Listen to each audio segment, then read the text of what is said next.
저는 9명 데리고 교회를 시작했거든요. 우리 김인용 목사님 처음에 지하에서 어떻게 시작한 거 내가 이야기 들은 일이 있는데요. 저보다 약간 더 비참했던 것 같아요. 그런데 저는 9명 데리고 시작을 했거든요. 그래가지고 그 교회도 교회가 될 수 없는 자리, 왜 주변에 주택이 없어. 그냥 여관 몇 개만 있고 빈들판가 같은 데다가 교회를 돈이 없어가지고 방 하나 얻어가지고 시작했으니까 당연하잖아요. 그리고 저는 그때 미국에서 갓 나와가지고 강남이 어떤 데인지도 모르고 어떤 사람이 준비해 놓은 곳이 되어가지고 시작을 했는데 막상 시작을 해놓고 보니까 눈앞이 캄캄하더라고요. 그래가지고 9명 데리고 시작해가지고 조금 한 달, 두 달 지나니까 한 30명 이렇게 모였어요. 그런데요, 주일날 어느 주일날 강단에 올라가가지고 이제 피아노 반주 들으면서 묵도를 하는데 뒤쪽에 문 여는 소리가 들리는 거예요. 여러분 개척교회 하는 목사는요 그 소리는 굉장히 밝습니다. 누가 들어왔나 봐요. 그래가지고 묵도하다가 나도 모르게 눈 뜨고 봤네. 그랬더니 한복을 아주 참 깨끗하게 데려 입은 한 30대 후반 되는 부인이 고개를 푹 숙이고 들어와가지고 저 뒤쪽에 자리에 앉는 거예요. 한 100명 앉을 수 있도록 좌석을 만들어놨는데 한 30명 앞에 앉았으니까 자리가 많잖아요. 저 뒤쪽에 와서 이렇게 앉더라고요. 그래서 오늘 또 새로운 생명 하나가 우리 교회에 오셨구나 생각하고 좋아가지고 이제 신나게 이제 시편 읽고 막 이제 예배합니다. 그래가지고 이제 설교를 하는데 자꾸 내 눈은 그 사람에게만 가는 거예요. 근데 이 여자가 절대 설교자를 안 쳐다보는 거야. 고개 푹 숙이고 성경만 봐요. 그래, 여인 쳐다보니까 인물은 별로고요. 근데 어떻게 보면 남자보다 더 못생겼어요.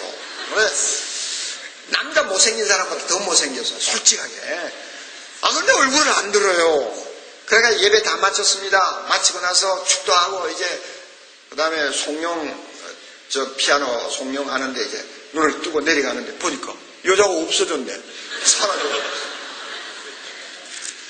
그래가지고 또 한 주간 동안 이 부인이 오시나 안 오시나 다음 주에 왔으면 좋겠는데 하고 기다리는데 그 다음 주일 됐는데 예배가 시작되기 한 1, 2분 전에 또 문이 열리더니 그 여자가 또 들어오는 거예요. 들어와가지고 지난주에 앉았던 그 자리에 딱 앉는 거예요. 우리 교인이 될 모양이다 생각하고는 오늘은 놓치지 않아야 될 텐데 이런 생각을 했는데 예배 마치고요 축도할 때 나가버리는 거야. 내가 축도하고 있는데 어떻게 잡아.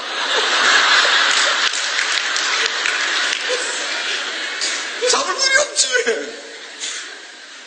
그냥 눈 뜨고 보니 나가는 거야. 나가지 말라고 할 거예요. 어떻게 할 거예요. 그래가지고요 한 달 동안 놓쳤어요. 놓쳤는데 그 다음에는 제가 이제 우리 집사님 한번 부탁을 했어요. 문 옆에 딱 서 있다가 나가면 잡으라고. 그래가 제가 만났어요. 그래가지고 제가 신방 좀 가도 되겠습니까? 이름하고 전화번호, 이름하고 전화번호 주소. 바로 두 집 건너서 양옥집이 있는데 그 양옥집에서 나온 사람이에요. 그래가지고 월요일날 제가 신방을 갔죠. 벨을 탁 눌렀습니다. 눌렀더니 대문이 자동적으로 쫙 열리면서 그때 그런 거는 저는 참 쉽게 보는 일이 아니니까 어떨떨했죠. 문이 쫙 열리니까 양옥집 마당에 탁 그 돌로 이렇게 징금다리를 놔가지고 멋지게 길을 만들어 놓은 코스가 딱 보이고 그 다음에는 현관문이 탁 있고 그래요. 그런데 보니까 현관문 앞에 그 여자가 서 있는 거예요. 이 집에 사시는구나. 그리고는 제가 들어갔습니다. 들어갔더니 그 부인이 생글 웃으면서요. 저는 이 집의 가정부예요.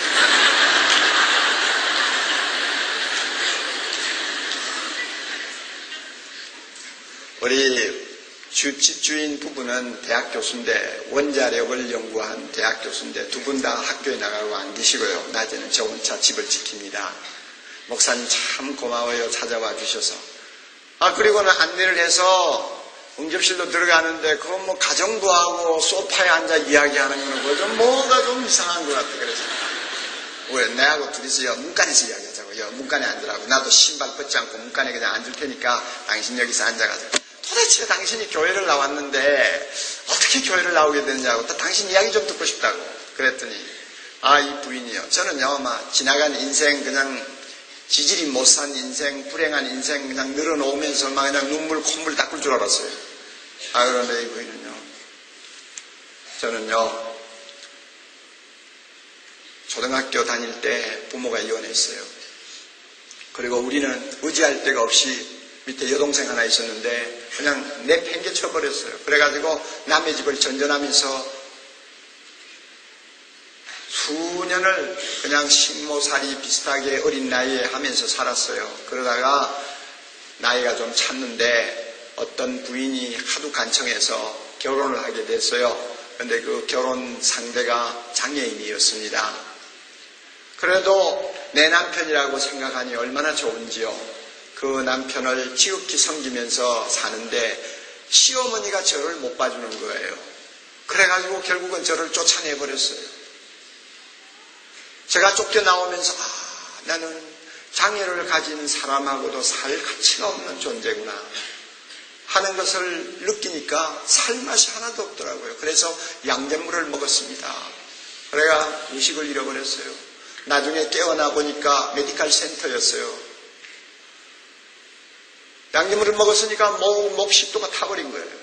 의사가 수술을 하면서 타버린 그 식도를 일부 제거하고 남아있는 것을 억지로 땡겨가지고 매서 이거 뭐 죽을지 살지 모르니까 일단 뭐 이렇게 해놓자 하고는 수술을 끝낸 거예요. 그랬는데 이 모진 생명이 살아난 거예요.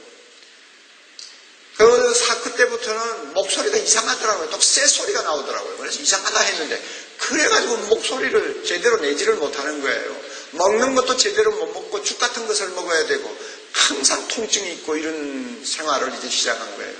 그래가지고 그 후로 15년 동안 남의 집, 이 집 저 집 식모살이 하면서 다니다가 어느 날 청소를 하고 잠깐 쉬면서 라디오를 틀었는데 극동방송을 어떻게 다이아를 맞추게 됐어요.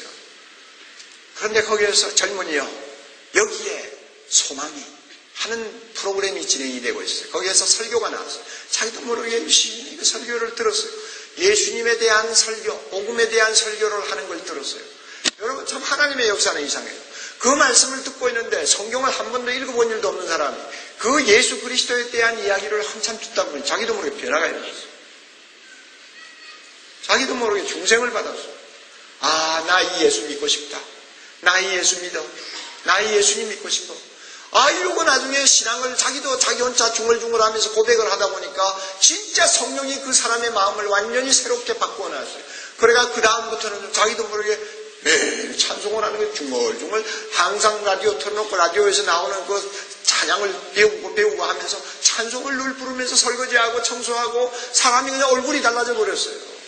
그래가지고 혼자 신앙생활을 하는 거예요. 하다가 이제 이 집을 온 거예요.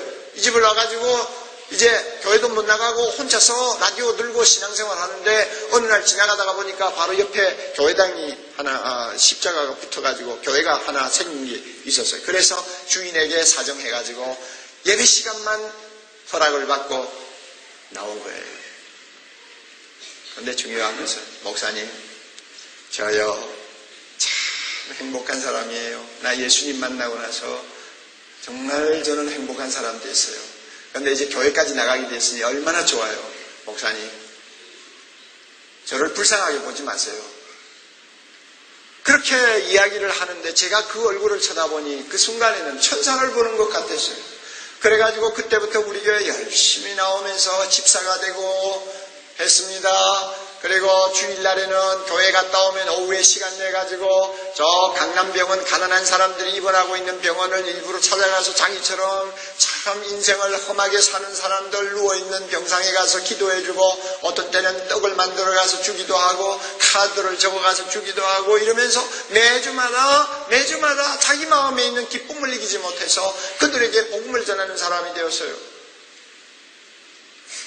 나중에 우리가 교회를 짓기 시작할 때 그는 수년 동안 꼬깃꼬깃 쓰지 않고 저금해놓은 돈을 전부 몽땅 털어가지고 100만 원, 그때 100만 원, 지금부터 23년 전 100만 원 몽땅 털어가지고 교회에 헌금하고 예수님이 나에게 주신 은혜 생각하면 이거는 너무 적어요 하고 카드를 써서 저에게 보내고 그 다음에 교회가 조금씩 사람들이 200명, 300명, 400명 늘어나니까 초창기에 있던 식모들, 초창기에 있던 그 다음에 가판 행상을 하는 사람들, 초창기에 전셋집에 살던, 지하방에 살던 사람들이 모이던 교회였는데, 강남에 아파트가 들어서면서 내려라 하는 막 부인들이 교회 안에 전도받아 들어왔습니다. 교회 문화가 달라져 버렸어요. 그러니까 초창기에 다니던 사람이 하나 빠져나가는 거예요. 나가면서 내가 붙들고 눈물로 가지 말라고 그래도 그 사람들 하는 말이 있어요. 목사님, 참 목사님도 좋고 교회도 좋지만은요, 이제는 우리가 여기에 있을 곳이 아닌 것 같아요. 우리가 여기에 있으면요 더 마음 상해요. 그러니까 우리를 놓아주세요. 그리고 하나 둘 다 빠져나가더라고요. 그래서 나는 이 이수정 집사라는 사람도 나갈 줄 알았어요. 그런데 안 나가요. 이 사람은요 안 나가. 저보고 그래요. 목사님, 저는 안 나갑니다. 옷이 한 벌밖에 없나 봐요. 겨울이고 여름이고 간에 항상 깨끗하게 데려 입는 그 한복이 있어요. 그걸 입고요. 나중에는 헌금 받을 때 그 기라성 같은 강남 부인들 틈에 끼어가지고 헌금대 돌리면서 싱긋 웃고 있어요. 잘생기지도 못한 얼굴에 싱긋 웃고. 이거 천사가 따로 있어요. 어느 날 너무나 통증이 심하고 몸이 약해서 가까운 의원집에 가서 약을 받아가지고 돌아오는데 눈발이 막 날리고 있을 때입니다. 오늘 나는 목사님 집에 좀 갔다 가야 되겠다 하는 생각이 들어가지고 아파트에 있는 우리 집을 갑자기 찾아봤어요. 그래서 제가 신방하다가 집에 들어가 보니까 이 집사님이 와 있어요. 그래서 집사람이 그래요. 이 집사님 몸이 좀 안 좋다고 해서 지금 누워 있어요. 그래요. 그래, 내가 옷 갈아입고 좀 만나볼게. 근데 옷을 갈아입는데 갑자기 집사람이 막 비명을 질러요. 아빠 좀 달라고. 그래서 막 뛰어갔더니 어이구 막 숨이 가쁘다고 가슴을 제끼면서 눈이 달라지는 거예요. 눈빛이 달라지는 거예요. 그래서 제가 끌어안았어요. 집사님 정신 차려요. 그랬더니 감은 눈을 다시 한번 뜨고 저를 말끔히 쳐다보더니 조용하게 가버리는 거예요.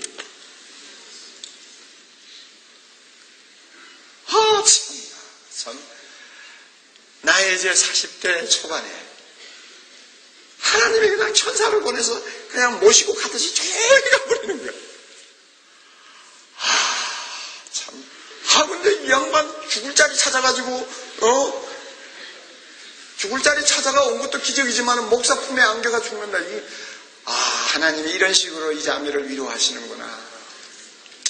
더 추워지기 전에, 더 늙기 전에, 더 약해지기 전에, 설거지 하다가 쓰러지면 주인이 그냥 어디 강남병원에 어디 갔다가 그냥 영안실에 집어 넣어버리면 아무도 모르게 없어질 존재인데 하나님께서 이 딸을 사랑하셔서 목사 집으로 보내시고 목사 품에 안겨 조용하게 천국으로 데리고 가셨다 생각하니까 너무너무 참 기가 막히는 거예요. 그러면서 이 여자 예수 없었더라면 이거 얼마나 비참한 탈자냐 말이에요. 한번 생각해보세요. 예수 없었다면 어떻게 되겠어.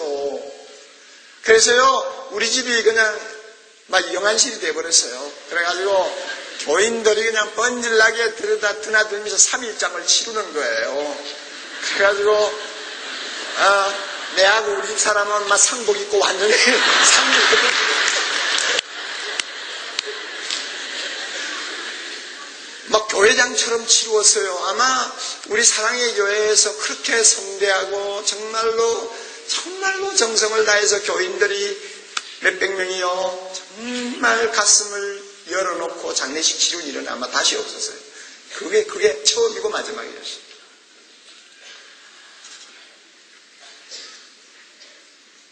그 부잣집 문간에 있는 거지 나사로 같잖아요.